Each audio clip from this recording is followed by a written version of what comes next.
आसतु आम भट्टिब्राटर श्रेणी विभाग करवा जार मेरुदंड हाड़ थाए ताहाको आम मुख्यतः भट्टिब्राट बा मेरुदंडी प्राणी बोली कहूँ। यार आम वर्तमान श्रेणी विभाग करवा।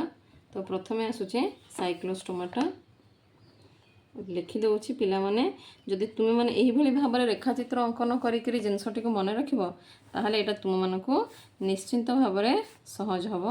यहाँ 5 भाग में विभक्त अच्छी। प्रथमे होउछि साइक्लोस्टोमाटा।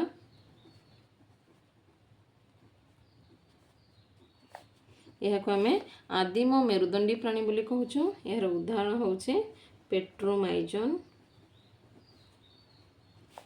मिक्सिन। तापर आसुछि पाइसेस।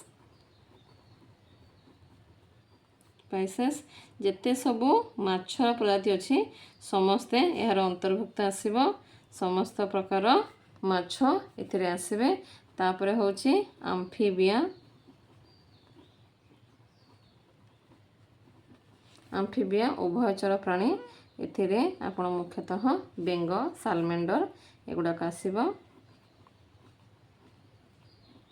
यहाँ परे रेप्टिलिया। रेप्टिलिया रे समस्त प्रकार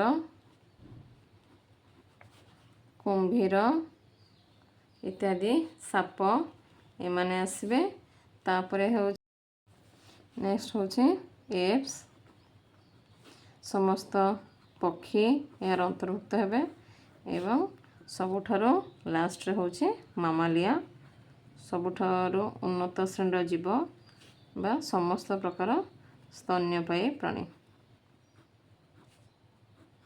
यथा मनुष्य बाघ कंगारू गाई इत्यादि। Thank you.